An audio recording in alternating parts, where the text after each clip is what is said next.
여러분 지난 한 주간 잘 지내셨습니까? 제가 예전에 아주 오래된 차를 끌고 다닌 적이 있었어요. 근데 그 차에 라지에타가 문제였어요. 그래서 이 차를 운행하면 어디서 새는지 모르겠는데 하여간 물이 새가지고 엔진이 과열이 돼서 엔진이 오버히트가 되고 막 뜨거워지고 이러는 거예요. 그래서 제가 어떻게 했냐면 물병을 갖고 다니면서 운전 조금 하면 물을 또 채우고 또 운전 조금 하면 물을 채우고 그랬는데 얼마나 이것이 불편하고 힘들었는지 모릅니다. 혹시 여러분들도 예전에 보면 차들이 오래돼서 그런 경험들을 하신 분들이 계실 텐데, 오늘 우리가 보는 말씀 가운데 보면 하나님께서 이스라엘 백성들을 책망하면서 너희가 두 가지 심각한 죄를 범하였다. 그 첫 번째가 뭐냐? 바로 생수의 근원인 하나님을 저버리고, 그리고 또 스스로 열심히 웅덩이를 팠다. 그런데 이 웅덩이는 터진 웅덩이라. 그래서 이게 브로큰 돼서 계속해서 물이 고이지 않고 새나가는 그러한 웅덩이다라고 말씀하시는 것이 오늘 우리가 읽은 예레미야서 2장 13절에 있는 말씀입니다. 예레미야는 여러분 잘 아시는 대로 눈물의 선지자라 우리가 그렇게 얘기하죠. 왜 눈물의 선지자라 그렇게 얘기합니까? 이제 예레미야 선지자가 하나님 앞에 계시를 받고 이 남유다가 북왕국은 벌써 오래전에 멸망했고 이제 남유다가 풍전등화의 위기 가운데 있는데 하나님의 말씀을 계속 증거하고 전하지만 사람들이 들어야 안 들어요? 사람들이 듣지를 않아요.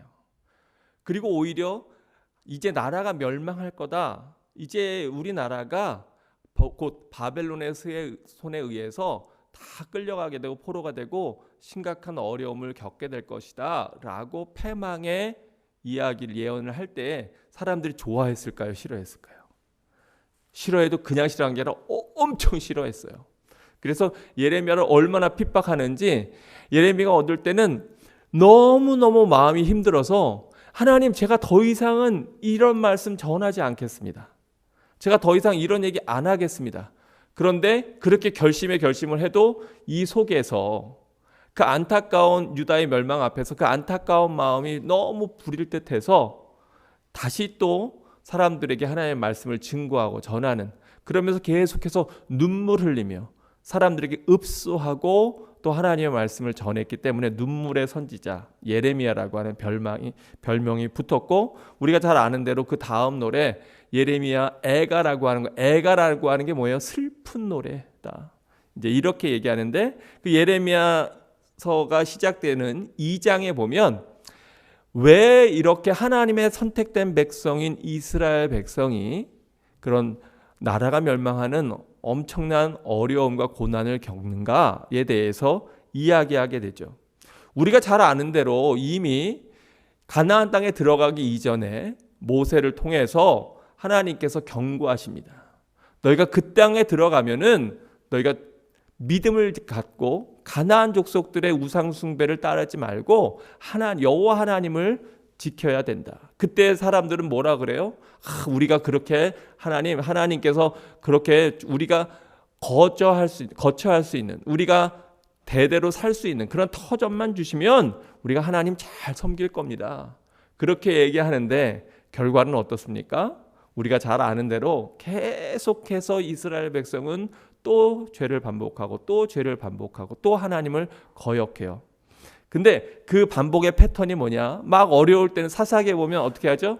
하나님 어려움이 다가옵니다. 하나님 도와주세요. 그래서 하나님이 하나님의 사람을 세우셔서 그 문제를 해결해 주면 그 시대는 그래도 그 사람이 살아있을 때에는 다행히 이 복음이 하나님을 향한 믿음을 지켜요.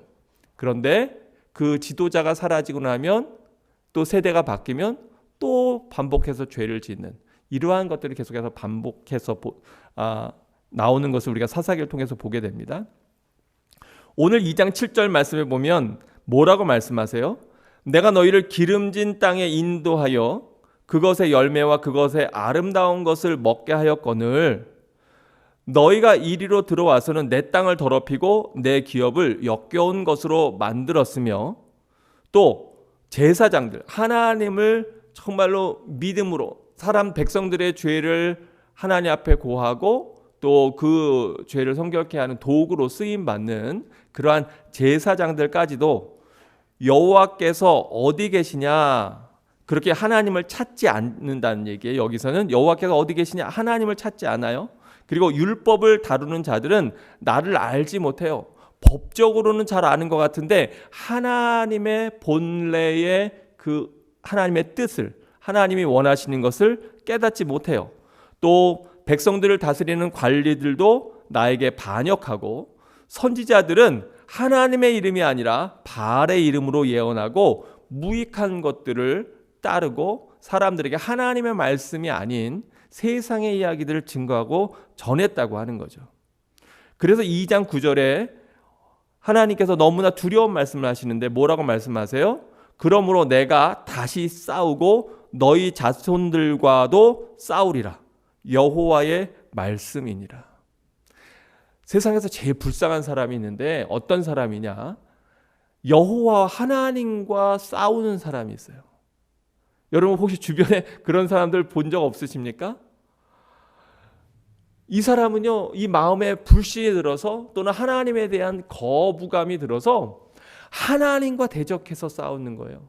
하나님과 계속해서 싸워요. 근데 이 땅에 하나님과 대적해서 싸워서 이길 사람이 있을까요? 승률이 단 1%라도 있을까요? 하나님과 싸우는 것처럼 불쌍한 사람이 없어요. 간절히 바라기는 우리 살아가는 라이프의 모든 성도들은 하나님과 싸우는 사람이 아니라 하나님이 여러분을 위해서, 우리 지난번에 전쟁 때 봤던 것처럼 하나님께서 대신 싸워주시는 은혜를 누리는 여러분 되시길 주의 이름으로 축원합니다. 네. 하나님께서 우리를 긍휼히 여기셔서 우리를 위해서 싸워주시는 것이 큰 은혜인데, 안타깝게도 어떤 사람들은 하나님과 씨름하고 하나님과 싸워요. 물론 야곱이 약복강 나루토에서 하나님과 겨루어 이겼다고 하는 그 씨름은 다른 거죠. 그거는 하나님의 은혜를 간구하고 또 하나님께서 도와주시기를 끝까지 매달리는 그러한 끈질김을 보여주는 것이라면, 여기서 하나님과의 싸움이라고 하는 건 하나님을 대적하고 또 하나님을 멸시하고 하나님이 마치 안 계신 것처럼 그렇게 행동하고 말하고 사는 사람이라는 거예요. 그런가 하면 아예 더 나가서 우리 주변에 보면 하나님이 있기는 어디 있다 그래. 그리고 하나님의 이름을 망령되이 일컫는 사람들이 있는데, 바로 그런 것도 너무나 안타까운 모습임을 우리가 볼 수가 있습니다. 하나님이 얼마나 안타까우신지 예레미야를 통해서 이렇게 얘기하시는데, 너희는 깃딤 섬들에 건너가 보며 게달에도 사람을 보내 이 같은 일들이 있었는지, 사람이 신과 싸우는 일들이 있는지 자세히 살펴봐라. 대체 어느 나라가 그들의 신들을 신 아닌 것과 바꾼 일이 있느냐. 그렇게 하나님이 어떻게 보면 이스라엘 백성들에게, 유다 족속들에게 하소연을 하시는 거예요. 근데 여기 보면 깃딤 섬이라고 나오는데, 이 깃딤 섬은 오늘날의 키프로스 섬을 이야기합니다. 그런데 그 당시에 이제 이 섬이 이제 그 마케도니아, 즉 그리스 지역의 영토에 해당되는 그러한 그리스 쪽에 있는 섬인데, 이 키프로스 섬은 뭐로 유명했냐면 해상 무역으로 유명했던 곳이에요. 그래서 이 많은, 그 당시에 지중해의 많은 배들이 이 키프로스 섬에 있는 항구에 정박을 하면서 무역을 하고 교역을 하고 또 이러한 번화한 곳이었습니다. 그런가 하면 또 게달이라고 하는 족속이 나오죠. 이 게달이라고 하는 건 그 뜻이 거무스름하다, 검다 그런 뜻인데요. 이 게달이 누구냐면 아브라함의 첩이었던 하갈이 이스마엘을 낳죠. 근데 그 이스마엘의 둘째 아들이 게달입니다. 그런데 이 게달은 아라비아 사막 쪽에 광야에서 생활하던 사람들인데, 여기 또 이 게달 족속, 게달 민족은 하나님을 대적해서 악을 행한 족속으로 또 성경에도 나오기도 합니다. 그런데 이 게달 족속은요, 또 두로 또 시돈 이런 지역과 상거래를 하는, 즉 아까 이제 키프로스 거기는 해상 무역을 하는, 기띔 섬이라고 하는 것은 해상 무역을 하는 지역이었다면, 또 이 게달은 이 대륙에서 무역을 하고 또 많은 사람들이 오고 가던 곳이었어요. 그러니까 여기에서 기띔 섬에 건너가 보고 게달의 사람들을 보내서 대체 그런 일이 있는지 물어봐라 라고 얘기하는 건, 그 당시에 해상 무역으로 번화했던, 또 대륙의 무역으로 번화했던 그러한 곳들에 가서, 거기는 사람들이 많이 모이고 그 당시에는 요즘과 같은 뉴스페이퍼나 뭐 이런 소식들이 없잖아요. 그렇게 무역이 거래되는, 전 세계 많은 족속들이 모여드는 그곳이 바로 최첨단의 가장 많은 소식들을 듣고 알게 되는 지역이었어요. 그래서 그렇게 많은 곳을 경험하고 많은 데를 아는 사람들이 모여있는 거기에 가서 대체 유다 민족 너희처럼 하나님을 우습게 알고 정말 하나님께서는 너희를 돌보시고 지키시고 보호하시고 가나안 땅으로 인도하시고 대적이 쳐들어올 때마다 그걸 보호하시고 막아주시는데도 불구하고, 그렇게 조금만 틈만 나면, 조금만 여유가 있어지면, 조금만 생활이 넉넉해지면 하나님을 거역하고 반역하고 그런 민족이 대체 있기나 한지 너희가 한번 물어봐. 그리고 하나님이 너무너무 답답해서, 너무너무 마음이 속상해서 예레미야 선지자를 통해서 말씀하고 계시는 거예요. 여러분, 우리의 모습은 어떻습니까? 여러분의 모습은 어떻습니까? 아니, 멀리 갈 필요 없이 저의 모습은 또 어떤가요? 인간이 얼마나 간사하고 간악한지, 어려울 때는 하나님 이번만 도와주시면, 저 옛날에도 보면 학생 때 하나님 이번 시험만 하나님이 도와주시면, 하나님 이번에 이 입학만 하나님이 도와주시면, 하나님 첫 직장만 하나님이 도와주시면, 하나님 결혼 배우자만 하나님이 허락해 주시면, 뭐 이런 모든 것들, 하나님 아이만 하나님께서 허락해 주신다면, 계속해서 우리는 하나님 앞에 구하면서도 정작 그 하나님을 진정으로 사랑하고 섬기지는 못하는 그러한 완악한 모습을 우리가 얼마나 우리 자신에게서 많이 보게 됩니까? 그래서 2장 11절에 뭐라고 얘기합니까?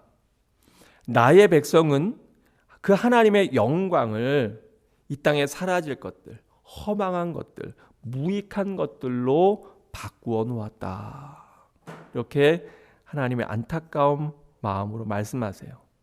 그러면서 너 하늘아 이 일로 말미암아 놀랄지어다, 심히 떨지어다, 두려워할지어다, 여호와의 말씀이니라. 그러면서 이스라엘 백성이 하나님 앞에 행한 두 가지 악에 대해서 이야기합니다. 그 첫 번째가 무엇입니까? 13절에 보니까 우리가 같이 한번 보죠. 13절을 같이 함께 읽어보겠습니다. 시작.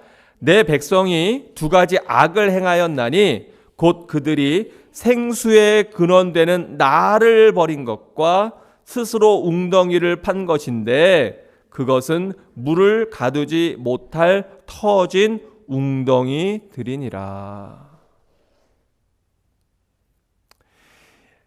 광야에서 다른 그 어떤 것보다도 가장 중요하고 가장 생존을 위해서 가장 필수적으로 필요한 게 뭘까요? 물이요. 물. 이 물 좋고 물 많은 캐나다에서 사는 우리들에게는 이게 잘 실감이 안 될지 모르겠지만, 광야에서 물이 없다고 하는 것은 곧 죽음을 의미하죠. 그래서 우리가 보면은 이 우물 때문에 다툼을 벌이거나 싸움을 하는 경우들이 얼마나 많이 있습니까?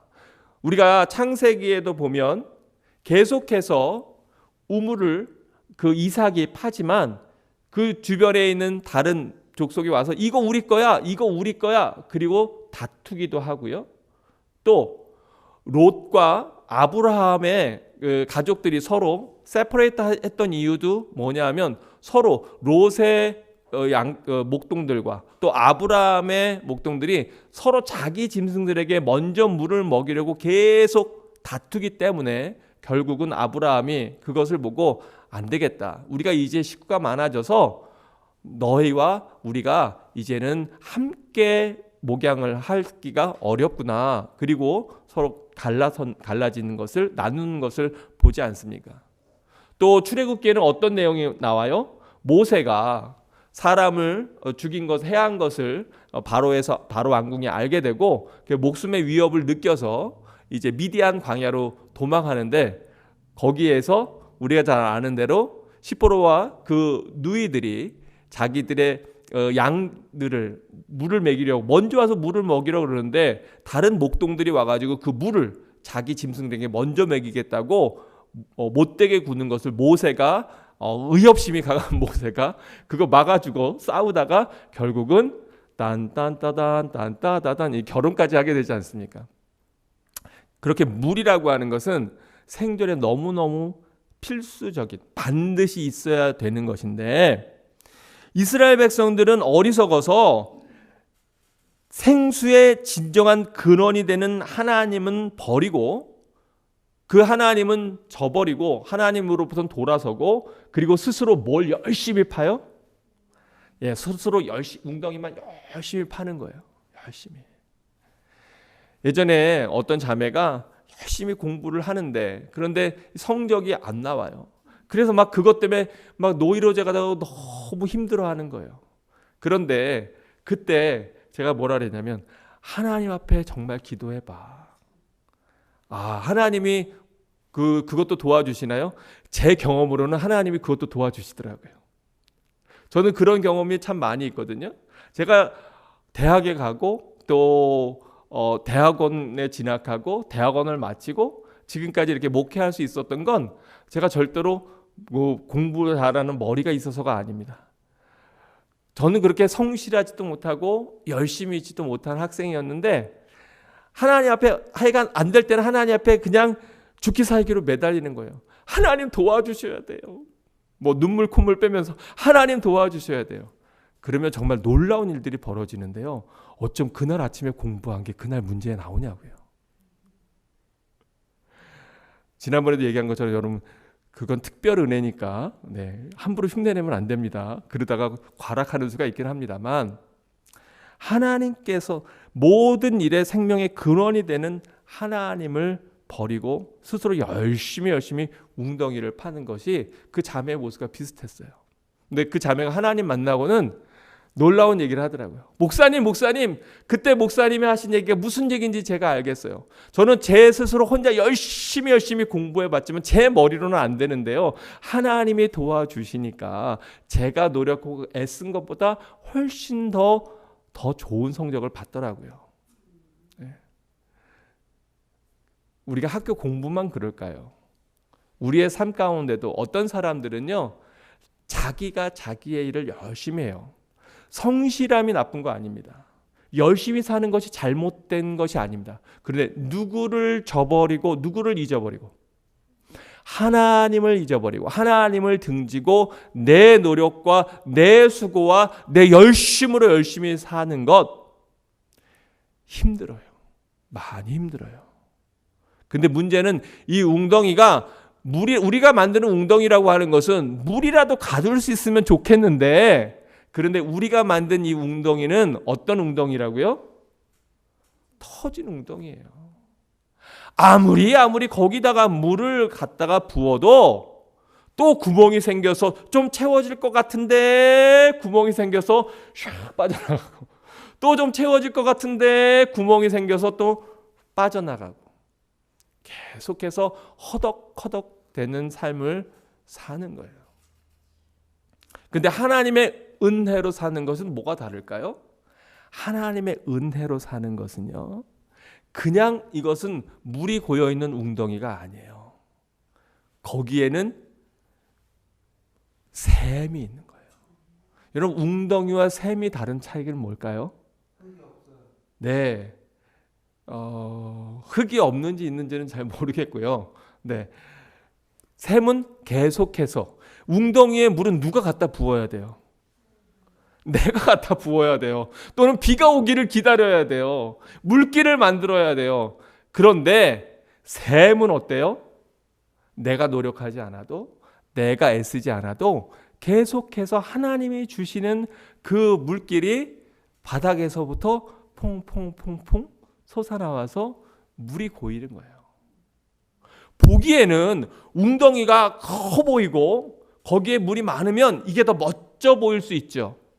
그래서 우리가 때로는요, 요 물 조금 나오는 그 샘을 우습게 여기고, 그리고 이 샘을 관리하거나 돌보지 않고 내가 열심히 땅을 파서 커다란 웅덩이를 만들어서 거기에다가 학식으로, 능력으로, 재물로 쌓아보리라 열심히 붓는데, 여러분 사실 보다 더 장기적으로 봤을 때, 또 보다 더 근본적으로 봤을 때 웅덩이가 중요해요? 샘이 중요해요? 샘물이 중요해요. 왜냐하면 이 샘물은 계속해서 하나님이 주시는 은혜로 말미암아 그것이 이 땅 속에 있는 물줄기와 연결돼 있어서 계속해서 거기서 끊이지 않는 물들이 솟아나기 때문에 그래요. 사랑하는 성도 여러분, 여러분은 생수의 근원이 되는 이 샘물을 택하시겠습니까? 아니면 여러분이 파는 커다란, 보기에는 그럴듯하고 굉장히 규모도 사이즈도 큰 이 멋진 웅덩이를 택하시겠습니까? 저는 샘물을 택하겠습니다. 하나님께서 저희 가정에 지금까지 돌아온 삶들을 보면 한국에서 필리핀으로, 필리핀에서 캐나다로, 캐나다에서 다시 중국으로, 중국에서 캐나다로 지금까지 오면서도 제가 하나님 앞에 또 많은 성도들한테 자신 있게 얘기하는 게 뭐냐? 다른 건 몰라도 하나님께서 우리 가족을 한 번도 굶기시지 않았다는 거예요. 단 한 번도. 금식하느라고 굶은 적은 있지만 먹을 것이 없어서 굶은 적은 없어요. 별로 안 놀라시네요. 그런데 저는 그 세세한 내용들을 너무 잘 알잖아요. 어떨 때는 가족한테는 얘기 못했지만 제가 말씀드렸잖아요. 선교지에 필리핀에 있을 때요, 통장 잔고가 10,000원이 안 되게 남은 적이 여러 번 있었어요. 어떻게 살 거냐고요, 대체 어떻게. 근데 놀라운 건요, 마음이 불편하거나 불안하지 않아요. 제가 가족들을 포기했기 때문이 아니라 누가 채워주실 걸 아니까. 하나님이 채워주실 걸 아주 100% 확신이 아니라 그냥 아니까. 근데 어떻게 제가 그걸 알았는지 아세요? 저희 부모님의 삶을 보고 알았어요. 저희 부모님 보면 저희는 큰 부자가 아니었어요. 그리고 또 주변에 많이 나누셨어요. 그럼에도 불구하고요, 나중에 보니까 하나님이 다 채우시더라고요. 억울하게 크게 돈을 뜯긴 적도 있어요. 그것도 교회 분에게, 속회 인도자에게, 저희 어머니 젊은 집사님일 때. 그래도 하나님을 원망하지 않으시더라고요. 그랬는데 또 큰 수술을 해야 됐기 때문에 저희 어머니가 심장 수술을 2번이나 하셨거든요. 그래서 지금은 뭐 그 가격이 어마어마하게 비싼 음마 아파트, 5동 803호인가 그랬는데 저희 집이 저 초등학교 4학년 때였거든요. 집을 팔아서 어머니 수술비를 대고 저희는 정말 조그만 집으로 이사를 간 적도 있고요. 뭐 그게 1번이나 2번이나 집을 팔아서 어머니 병원비를 대고 수술비를 대야 됐던 상황들도 있었어요. 정말 어려웠던 시기도 있었어요.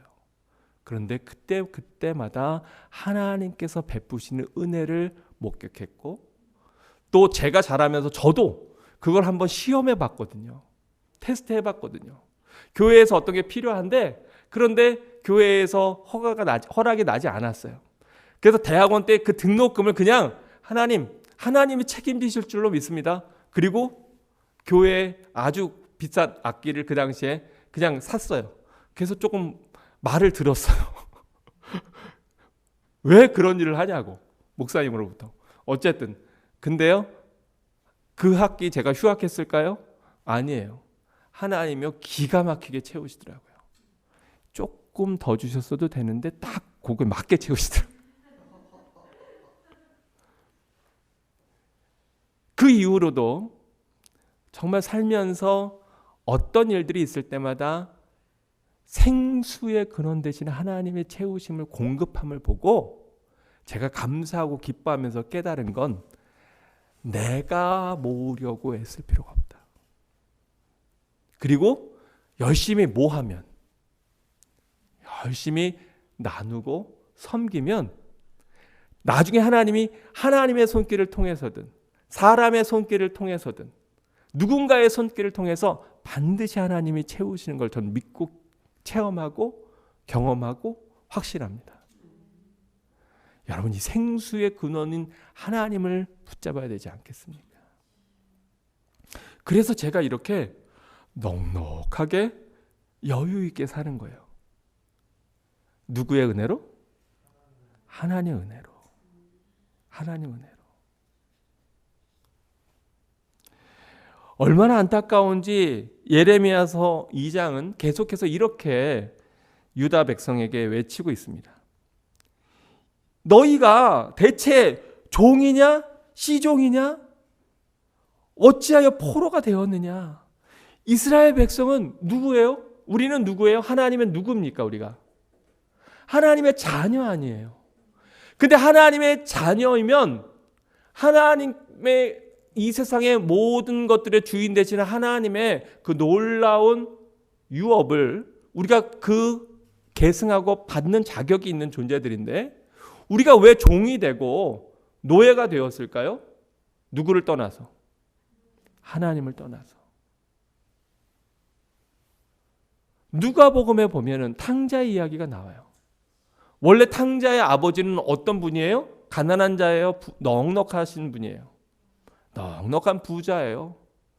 그런데 자기 아버지가 돌아가시기도 전에 내 분깃을 달라고, 그리고는 그 몫을 받아가지고 그 아버지 싫어서 멀리 타국으로 가서 그거 다 써버리고는 결국은 돼지치는, 이스라엘 백성들에게서 가장 부정한 동물 중에 하나가 누구예요?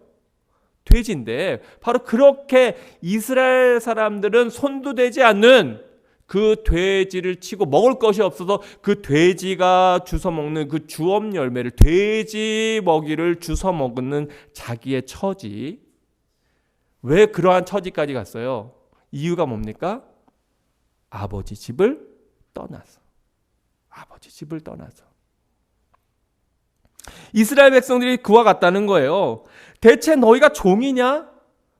너희가, 시종이라는 건 뭐예요? 태어날 때부터 종이 되는 그런 걸 얘기하는 거잖아요. 시종이라고 하는 거는 그 노예 부모 사이에서 태어난 종, 아주 그 치부터, 태어날 때부터 종이 되었던, 이것이 히브리어로는 엘리드 바이트라고 하는 것인데, 너희가 태생적으로 그렇게 종으로 태어난 존재야?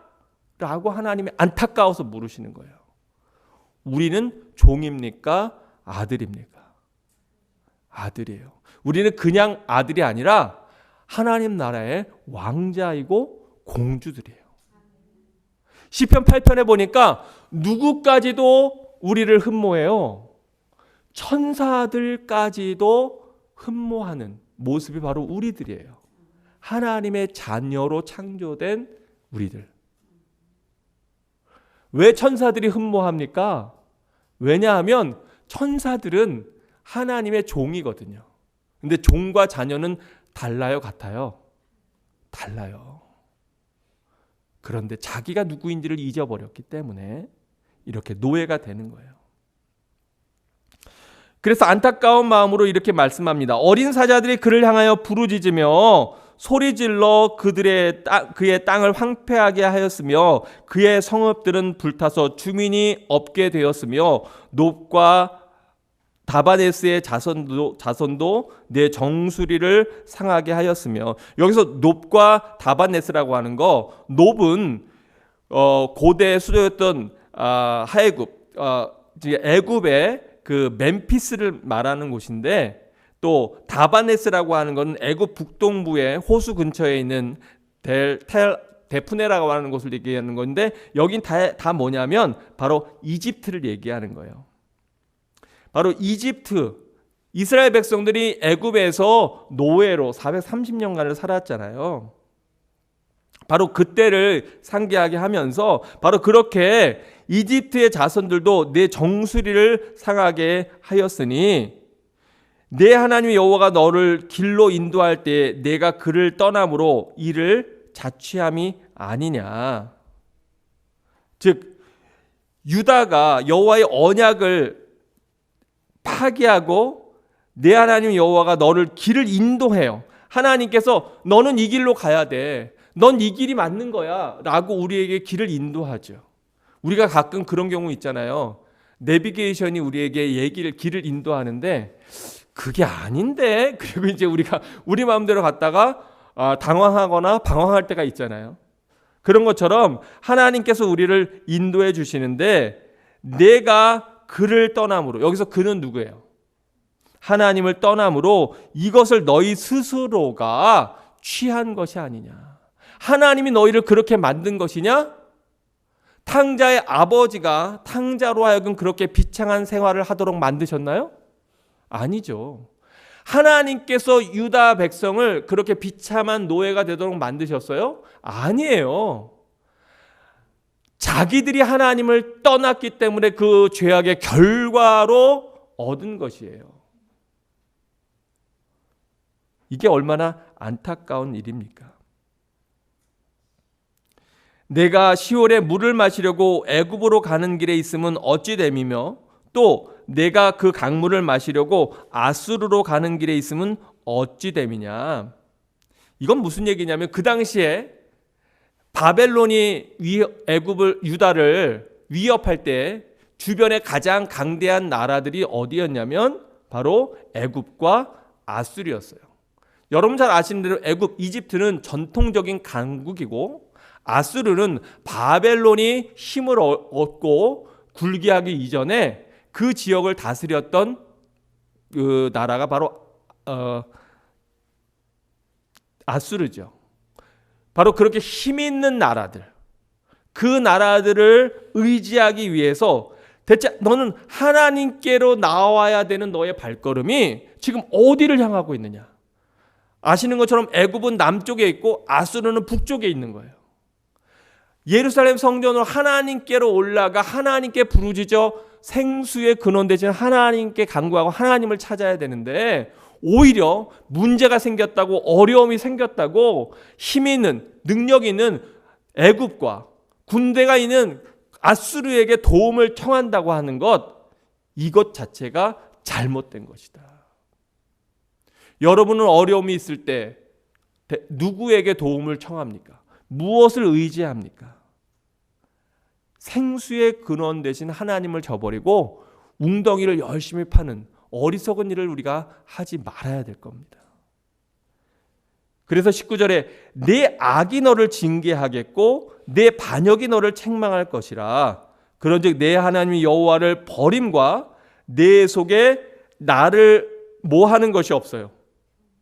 경외하는 것이 없어. 잠언에서 누누이 계속해서 말씀하고 있는 것이 뭡니까? 세상의 모든 지혜와 지식의 근본이 누구를 경외하는 거라고요? 여호와 하나님을 경외하는 거. 제가 잠언 말씀 나눌 때 그랬잖아요. 그래서 하나님을 경외할 줄을 모르고 세상의 학문이나 세상의 지식을 의지하는 사람을 제가 뭐라고 하냐면 헛똑똑이다.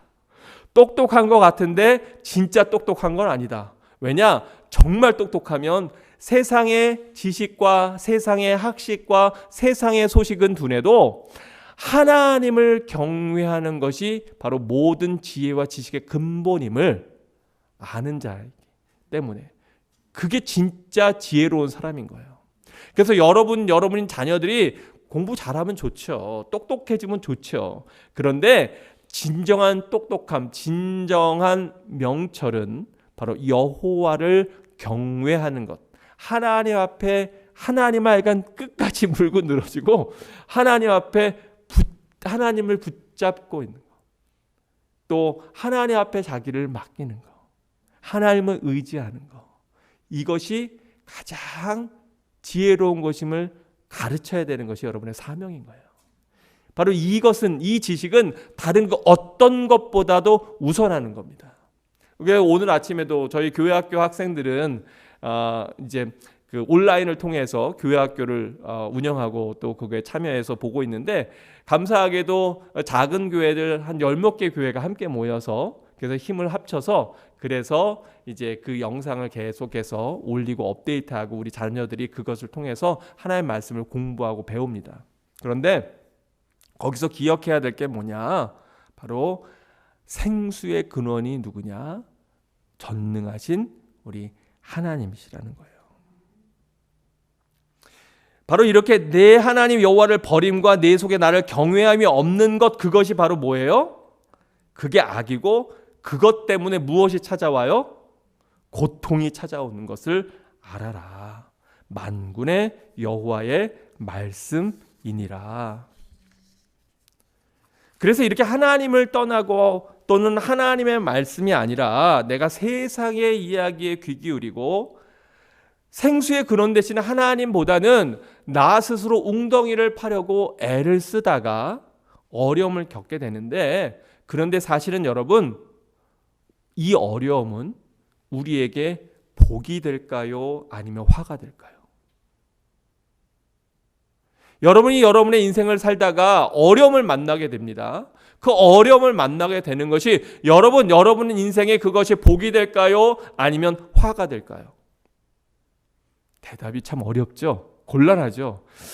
분위기상은 이거 복이라고 얘기를 해야 될 것 같은데, 근데 그렇게 고백하고 나면 정말로 내 삶에 어려움이 오면 어떡하지? 이런 생각도 들고 여러 가지 많은 생각들이 여러분에게 막 스쳐 지나갈 것 같아요.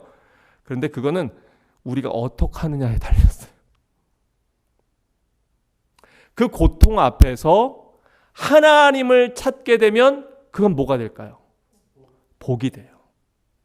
그런데 그 고난 당할 때에 하나님을 더 저버리고 하나님을 원망하게 되면 그거는 정말로 화가 되는 거예요. 근데 많은 경우에 우리의 기초 체력, 믿음의 기초 체력이 중요한 이유는 뭐냐 하면, 우리가 평소에 하나님 앞에 많이 찬양하고 많이 기도하고 하나님과의 그 놀라운 친밀한 관계 속에 있었던 사람들은 어려움을 당할 때 다시 그 과거의 내 삶 가운데 역사해 주신 하나님, 나를 기가 막힌 그 수렁에서 건져주신 그 하나님을 다시 찾게 된다는 거예요.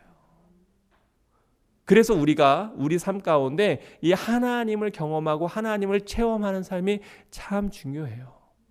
이것이 없이 지식으로만 그냥 표면적으로만 갖고 있던 신앙은 어려움이 다가올 때 쉽게 무너질 수 있기 때문에 그렇습니다. 성경의 인물 가운데 고난당하지 않고 하나님 앞에 쓰임받은 사람이 있을까요? 하나도 없어요. 그런데요, 놀라운 건 고난당하지 않고 하나님 앞에 선택됐던 많은 사람들은요, 금방 타락하는 걸 봅니다. 그 대표적인 인물 가운데 하나가 바로 사울 왕이에요. 사울 왕의 이야기에 보면 그가 고통당했다, 고난당했다, 훈련받았다 이런 얘기 별로 없거든요. 또 이스라엘의 많은 왕들이 왜 그렇게 타락했을까요? 많은 경우에 삶의 고통이나 고난이나 위기가 찾아오지 않고 편안했어요. 아합 왕이 그 대표적인 인물이에요. 그냥 왕위를 물려받아서 자기 할아버지 때의 왕위를 찬탈해서 그래서 왕위를 물려받고 그리고 편안하게 왕이 됐어요. 그리고 부강했어요. 그러다 보니 누구를 쉽게 떠나요? 하나님을 쉽게 떠나요. 그래서 다윗은 시편 119편에 이렇게 고백하고 있죠. 고난당하기 전에는 내가 그릇 행하였더니 고난당한 후에 이제 주의 말씀을 지키나이다. 주는 선하사 선을 행하시오니 주의 율례들로 나를 가르치소서. 교만한 자들이 거짓을 지어 나를 치려 하였사오나 나는 전심으로 주의 법도들을 지키리이다. 그들의 마음은 어때서? 그 교만한 사람들은 부요함으로 말미암아 그들의 마음이 살쪄서 기름덩이가 엉긴 것처럼 그렇게 엉겨 있으나 나는 주의 법을 즐거워하나이다. 우리 119편 71절을 함께 읽어보죠. 시작. 고난당한 것이 내게 유익이라 이로 말미암아 내가 주의 율례들을 배우게 되었나이다. 아멘. 여러분, 삶의 위기가 때로는 이 땅에 내 눈에 보기 좋은 그럴듯한 웅덩이를 열심히 파던 우리들로 하여금 그 웅덩이가 아니라 생수의 근원되는 하나님을 다시금 바라보게 하는, 우리의 시선을 돌리는 그러한 도구가 된다면 이 고난은 우리에게 너무나 귀하고 복된 것이에요. 돈을 잃어도, 건강을 잃어도 생명의 근원 대신 하나님만 붙잡을 수 있다면 그러면 이 사람은 저주받은 사람일까요? 복된 사람일까요? 복된 사람이에요. 여러분, 그걸 정말로 믿습니까? 진짜 정말로 그걸 믿습니까? 참말로 그걸 믿습니까? 그러면 여러분 기뻐하셔야죠. 그러면 여러분 행복해 하셔야죠. 그러면 여러분 감사해 하셔야죠.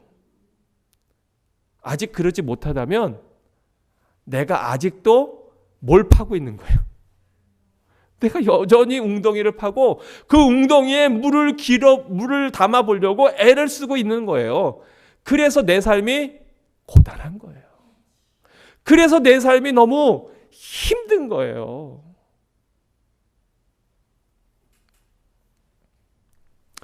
오늘 예배를 시작하면서 제가 읽었던 말씀이 뭐냐 하면, 또 우리가 불렀던 찬양이 요한복음 7장에 있는 말씀을 이야기하고 있는 거예요. 요한복음 7장 32절에 보면 사람들이 예수님에 대해서 수군거리고 또 예수님의 기적을 보고 막 사람들이 흥분하고 놀랍니다. 그랬더니 바리새인들과 대제사장들이 예수님을 잡으려고, 그리고 예수님을 체포하려고 사람들을 보내요. 그때 예수님이 뭐라 그러냐면 33절에 이렇게 얘기하죠. 내가 너희와 함께 조금 있다가 나를 보내신 이에게로 돌아가겠노라. 그리고 34절에 너희가 나를 찾아도 만나지 못할 터이요 나 있는 곳에 오지도 못하리라.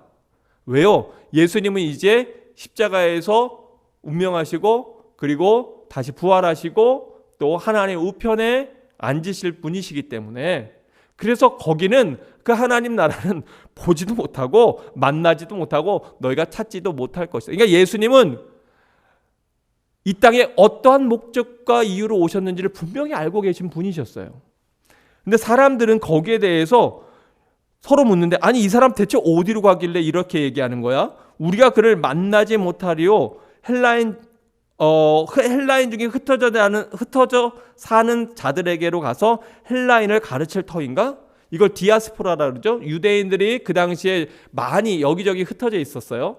그 흩어진 다른 데에 가서 여기서 지금 어려우니까 저 사람이 이제 또 유대인들 모여 있는 헬라 다른 지역에 가갖고 거기에 디아스포라들을 가르치려고 그렇게 얘기하는 건가? 나를 찾아도 만나지 못할 터이요 나 있는 곳에 오지도 못하리라 한 이 말이 무슨 말이냐? 이렇게 서로 의논하고 얘기하고 있어요. 우리는 지금 사순절 기간을 지나고 있죠. 아까 부른 찬양도 바로 예수 그리스도께서 이 땅에 오셔서 고난당하시고 우리를 위해서 생명의 근원이 되신 것에 대한 찬양을 우리가 가족 찬양으로 불렀는데, 그런데 바로 이러면서 예수님께서 이렇게 서로 사람들이 이야기할 때 37절에서 다음과 같이 말씀하세요. 예수께서 서서 외쳐 이르시되 누구든지 목마르거든 누구에게로 와서? 내게로 와서 마시라.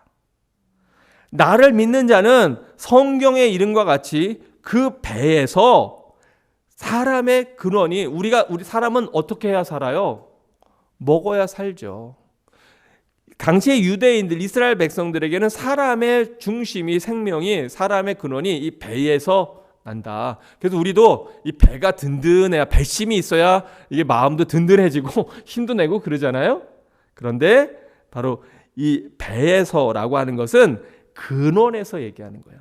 그 이름과 같이 그 배에서 생수의 강이 흘러 나오리라. 그런데 대체 이걸 뭘 얘기했느냐? 생명의 근원이 되시는 그 하나님, 샘물 되시는 하나님, 우리에게 너무 막연하잖아요. 그러면 이렇게 생수의 강이 흘러나온다고 얘기하는데 그게 뭔가? 37절을 보니까 같이 읽어봅니다. 시작. 이는 그를 믿는 39절이요. 네. 시작. 이는 그를 믿는 자들이 받을 성령을 가리켜 말씀하신 것이라. 아멘. 아멘. 아멘. 그래서 여러분, 이 구약의 말씀과 예수님의 말씀이 서로 연결되는 거예요. 바로 이 생명의 근원은 하나님 그 본체신데 그 하나님은 이 땅에 예수님으로 오셨어요. 그래서 예수님이 주시는 말씀, 그 말씀을 먹으면 우리가 영원히 목마르지 않아요. 이것이 요한복음 4장에서 이야기하고 있는 거죠. 수가성 여인이 예수님과 대화할 때 4장 10절에 보니까 예수께서 대답하여 이르시되 내가 만약 하나님의 선물과 또 내게 물 좀 달라 하는 이가 누구인지를 알았더라면 내가 그에게 구하였을 것이요 그가 생수를 내게 주었으리라. 그래서 우리가 예수님께 구하면 이 세상의 다른 것들이 아니라 바로 누구에게 구하면? 예수님께 구하면 그 예수님께서 그 생수를 너에게 주었을 것이다. 그런데 4장 14절에 뭐라고 말씀하죠? 내가 주는 물을 마시는 자는 어떻게 돼요? 영원히 목마르지 아니하리니 내가 주는 물은 다 함께 시작. 그 속에서 영생하도록 솟아나는 샘물이 되리라. 아멘. 아멘. 그런데 바로 이 영원히 솟아나는 이 샘물, 그 샘물이 요 앞에 보았던 요한복음 7장 39절에 보니까 바로 이 영원히 그 배에서 솟아나는 생수의 강이 흘러나오는데 그 생수의 강은 누구를 가리킨 거예요? 성령님을 가리키는 거예요. 여러분, 이 말씀이 주르륵 꿰어지지 않습니까? 내가 생명의 근원이신 그 하나님을 대체 그러면 어떻게, 무슨 방법으로 어떻게 내가 그 하나님과 함께 동행하고 그 생수의 강이 어떻게 내 여기서 솟아나지? 여기에다 이렇게 빨대를 꽂으면 여기서 이렇게 막 우리가 마실 수 있는 건가? 말도 안 되는 그런 상상이 아니라 내 안에 성령님이 계시면 그 성령님이 내가 무엇을 어떻게 선택해야 될지 모르는 그 순간에 나로 알게 하시는 거예요. 깨닫게 하시는 거예요. 그거 아니야. 그거 욕심이야. 그거 아니야. 그 길은 나랑 멀어지는 길이야. 너 그거 아니야. 너 그거는 내가 기뻐하지 않는 일이야. 또 우리가 위기 가운데 있을 때, 곤란한 상황 가운데 있을 때 우리가 주님께 기도하면 성령님께서 내 주변에 있는 사람들의 마음을 미리 만지시고 감동시키셔서 안 될 일이 되게 하고 꼬인 일이, 엉킨 일이 풀어지게 하고 완악했던 마음들이 녹아지게 하는 그 역사를 바로 성령께서 일으키시는 거예요. 또 우리가 너무나 곤고할 때, 좀 아무것도 없어서 눈물 흘리고 있을 바로 그때 하나님께서 내 주변에 있는 사람들을 감동시키시고 또 생각지 못한 방법으로 하나님이 공급해 주시고 부어 주시는 은혜를 바로 성령님을 통해서 우리로 알고 깨닫게 하시는 거예요. 그 좋으신 성령님이 지금 여러분의 삶을 인도하고 계십니까?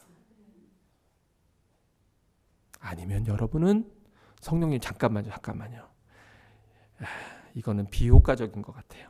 제가 한번 해보겠습니다. 그리고 여러분이 열심히 삽을 들고 네, 우리는 그거를 이제 전문 용어로 이렇게 얘기합니다. 삽질. 네, 이렇게 얘기하는데 열심히. 네. 저는 이거 비속어를 얘기한 게 아니에요. 전문 용어를 얘기한 건데 이걸 열심히 무의미한 그것을 하고 있습니까?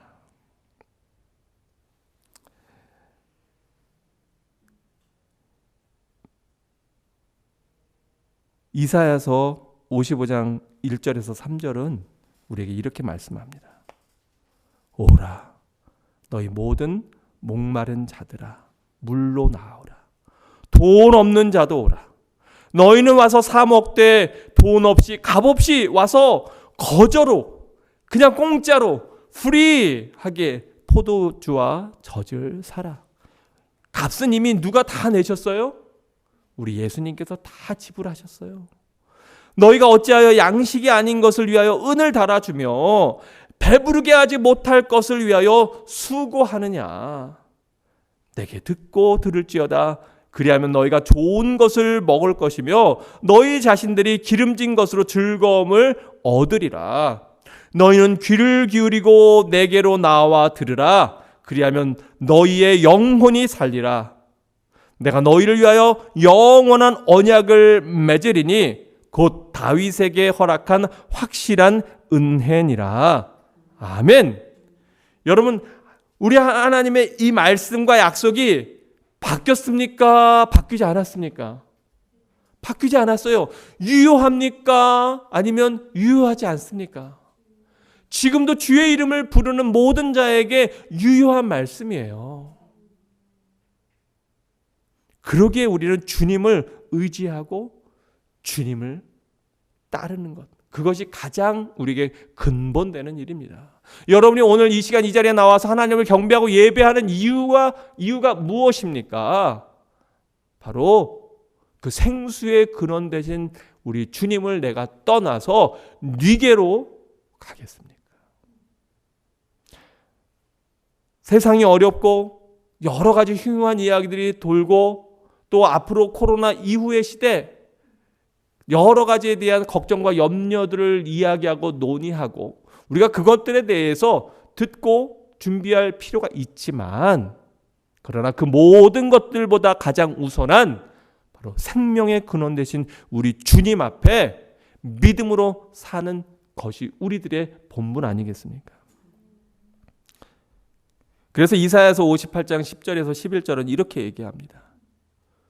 줄인 자에게 내 심정이 동하며 괴로워하는 자의 심정을 만족하게 하면, 이게 무슨 얘기예요? 누군가 너희 주변에 줄인 자가 있어요. 그래서 그 줄인 자에게 그 어려움을 겪는 자에게 때문에 네 마음이 동해요. 또 한마디로 누군가 어려움을 당할 때에 그 사람과 내 마음을 어떻게 한다는 거예요? 마음이 동한다는 건 그 마음을 함께 한다는 거예요. 누군가 질병으로 인해서 고통 가운데 있을 때 그것을 내 일처럼 안타깝게 여기고 또 괴로워하는 자의 심정을 만족하게 하면, 그럼 하나님이 약속하셨는데요. 어떤 약속을 하시느냐? 내 빛이 흑암 중에 떠올라 내 어둠이 낮과 같이 될 것이며, 11절 함께 읽어봅니다. 시작. 여호와가 너를 항상 인도하여 메마른 곳에서도 내 영혼을 만족하게 하며 내 뼈를 견고하게 하리니. 여기서 보면은요, 메마르지 않은 풍성한 곳으로만 너를 인도하겠다 그렇게 말씀하지 않아요. 너를 항상 메마른 곳에 너가 설 때가 있어. 그런데 그 메마른 곳에서도 내 영혼을 만족하게 하고 내 뼈를 견고하게 하리니. 함께 읽습니다. 시작. 너는 물된 동산 같겠고 물이 끊어지지 아니하는 샘 같을 것이니라. 아멘. 아멘. 아멘.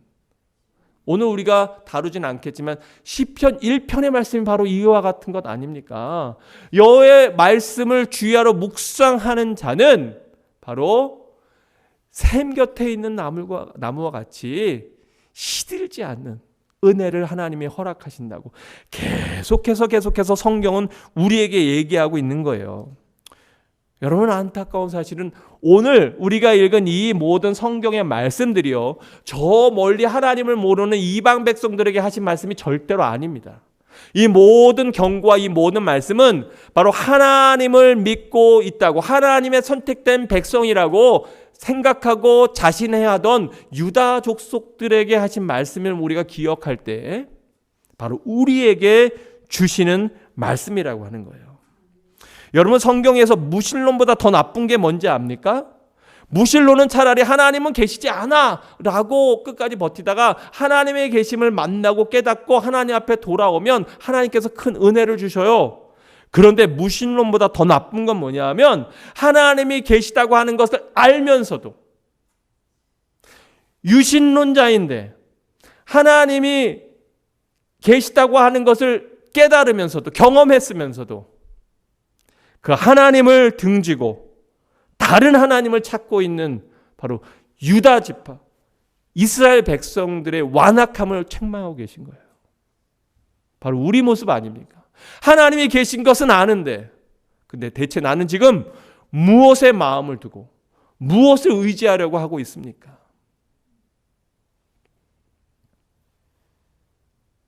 하나님께서는 우리에게 늘 맑은 샘물을 공급하고 계십니다. 바로 우리의 죄악이 그 맑은 샘물을 외면하고 더 번쩍거리고 더 멋지고 더 화려한 것들, 내 안에 계속해서 일어나는 욕심을 채우기 위해서, 그래서 내가 수고하고 애쓰고 웅덩이를 판 우리들의 모습, 오늘 예배를 통해서 바로 이것을 진정으로 하나님 앞에 회개하고, 하나님, 그거 제 욕심이었네요. 하나님, 이거 제 욕심이었네요. 하나님, 이거 하나님 앞에 제가 합당하지 않은 것이었네요. 우리의 욕심을 내어버리고 생명의 근원 되신 우리 주님, 성령 충만, 은혜 충만, 말씀 충만의 감격의 은혜로 나아가는 여러분 모두가 되시기를 주의 이름으로 축원합니다.